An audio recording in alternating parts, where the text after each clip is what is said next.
From ambulance wraps to new ways of working, Team SECAmb has adapted, learnt and fundamentally changed forever as it responded to a global pandemic.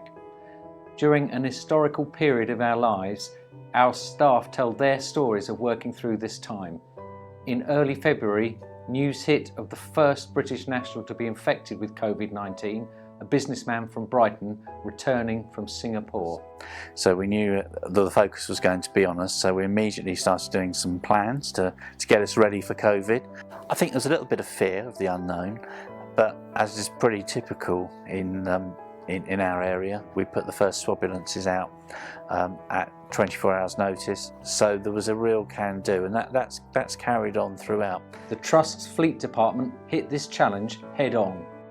Overnight we had to convert some old PTS vehicles into swabulances. Luckily enough we had them parked up waiting to be disposed, so we sort of like dragged them out, gave them all a quick service and started converting them, and overnight, I think about 48 hours, we converted 5 vehicles and they was on the road straight away. And then within 2 weeks I think we converted 35 vehicles, and because we converted them that quickly, we even had LAS and SCAS, South Central, asking us if they could loan these vehicles off us.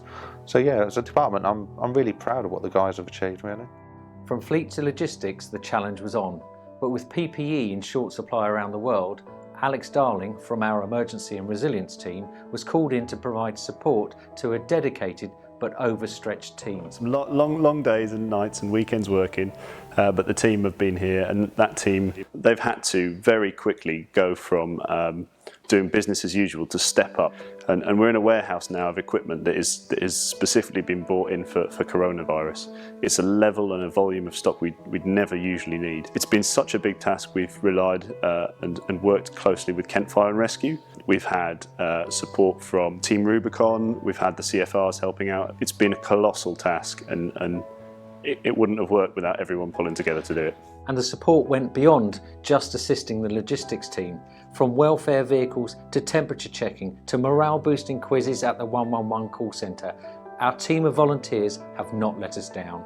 The welfare car started, which was really good fun. You actually met these crews and they saw you for you, not just a CFR, and I really do feel that has worked, because now we're back out, I see the same people. And they do say, oh, I remember seeing you at the welfare van, and you know, chat, and we're all friends again. So I feel it's brought us in closer together to the SECAmb family, for want of a better word. As the country moved from the containment to the delay phase in its response to the COVID outbreak, efforts turned to ensure that we protected our core services. And in the early days of the pandemic, 111 was being overwhelmed by calls. But it was just obviously, it wasn't the staffing levels essentially, it was the call volume that we couldn't deal with. So even if we had all our staff in, we still wouldn't be able to deal with the volume. But then Pathways gave us that easement in terms of the agile working, and that's where we obviously initiated with Rachel doing the initial trial.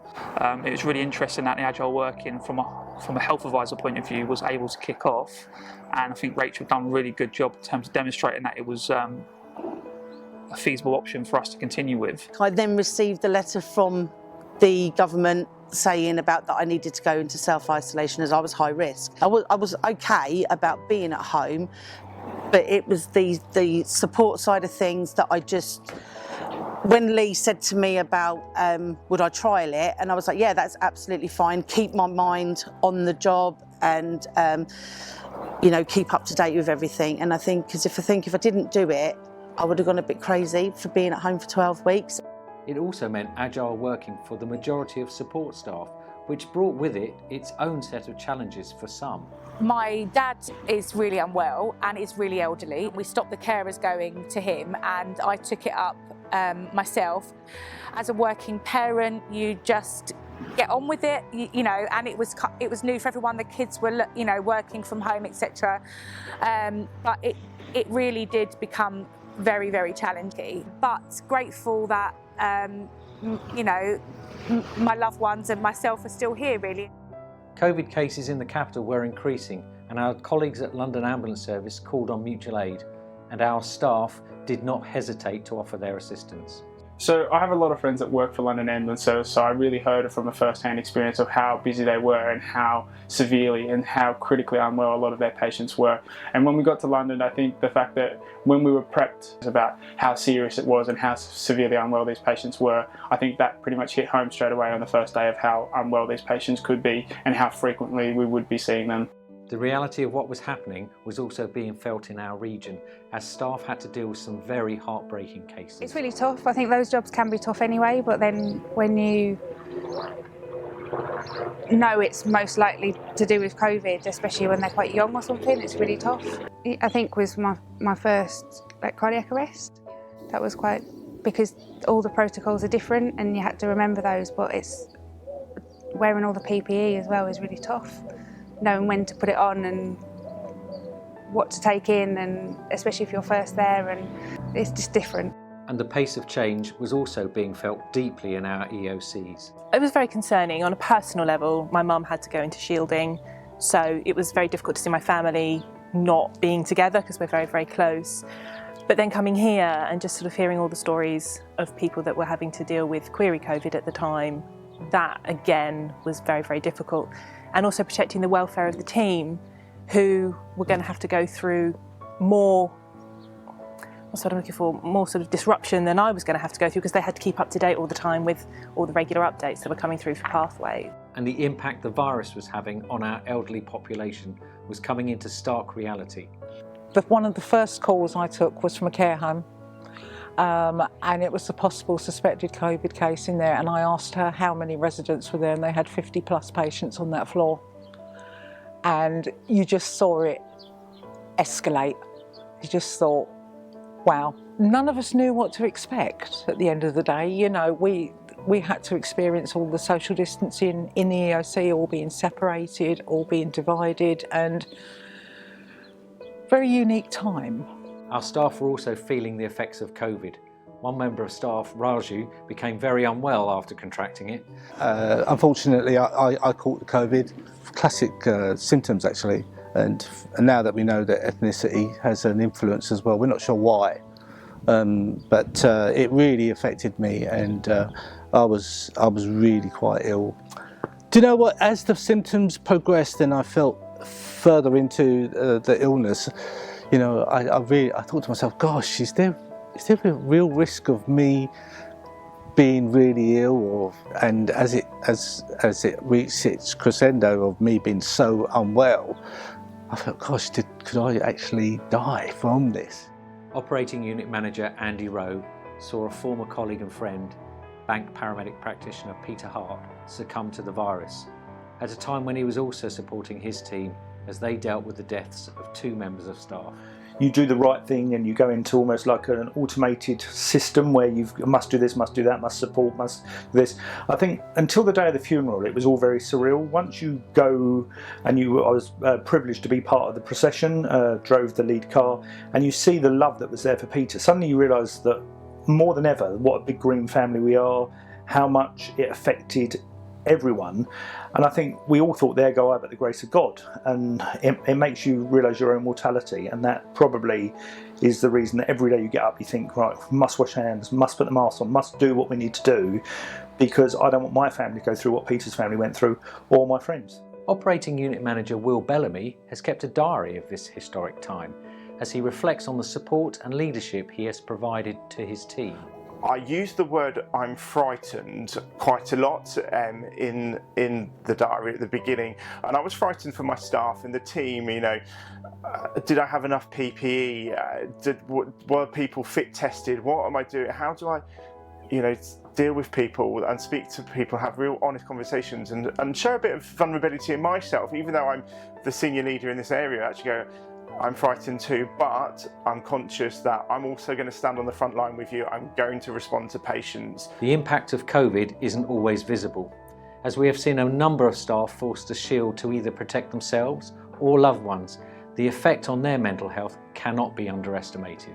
All of a sudden, I get a letter saying you need to shield. And I think people's perception of what shielding was like for me was like, oh, it's a great time being at home, and and actually it's very much a prison sentence for somebody like me. And then of course through shielding they started passing out work where people needed help, and the gentleman I'm working for now reached out saying I need some help. The role that I have now and being given that opportunity has made me feel empowered again. Other positives to emerge from this pandemic have seen new horizons for flight attendant Billy, who joined our team at West EOC.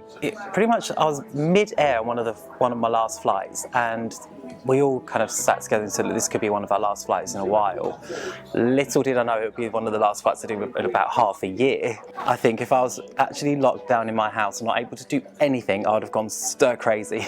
And luckily, because I only lived literally 5 minutes down the road, I was able to, when my friend said, do you want the job? It's based in Manor Royal. And I thought, well, that's round the corner from Virgin's headquarters. I thought, this is great. Flying is a great life and I love it. But actually doing this as well is actually enabled me to do a job that I still enjoy, that I can still help people and actually can make a difference. Wendy, Brighton OU's cleaner, was overwhelmed when staff presented her with gifts following her dedication during this COVID pandemic. Yeah, it was unnerving, but being here and being part of the setup was also very rewarding. It was actually quite hard work because I did extend my hours a little bit because we've got enhanced cleaning procedures in place, etc. By contract 6 days a week, so I put that up to 7 days. So I was coming in on the Saturday and the Sunday to do this site, to keep on top of the cleaning because there's so many people coming through here. Interesting that it's probably the best job I've ever had in terms of, although it's a fairly basic job, it's quite physical, I'm with the best bunch of people I could be working with. Our service also said thanks to the public for all their support, with an ambulance rap competition which saw thousands of submissions from across the region following a suggestion made by Neville Betley. And I happened to go into a supermarket one time and I saw all these shop workers just milling around. There was people clapping for us, being really supportive for us, and I thought, you know what, there's a lot of people that they're doing things that they're not really getting a lot of recognition, they're not getting a lot of support, and the public are just being great. We need to find some way of giving back. And I thought, wow, actually, you know what, I bet that looked good on the side of the ambulance. I've seen the Pride ones and the Poppy ones and how marvellous they looked. So I thought, well, this could look good. So I didn't really have any idea what it was going to look like until I saw it on that first day. And I thought, yes, they just look the business. It made me smile, and I thought, well, it's going to make everyone smile. All this under the leadership of our Covid-19 response director, Bethan Eaton-Haskins, who, with a 3-year-old son, has also had our own demands to manage, but like the rest of Team SECAmb, she did not hesitate to rise to the challenge. I'm somebody that would rather be leading something than having to follow, so I was more than happy to, if people felt that I was capable of doing so, more than happy to try and step up. It has not been without its challenges. My son has made some guest appearances at some meetings, including board meetings, but actually I think we've all had to learn, haven't we, to adapt. We've sort of coined the phrase Team SECAmb.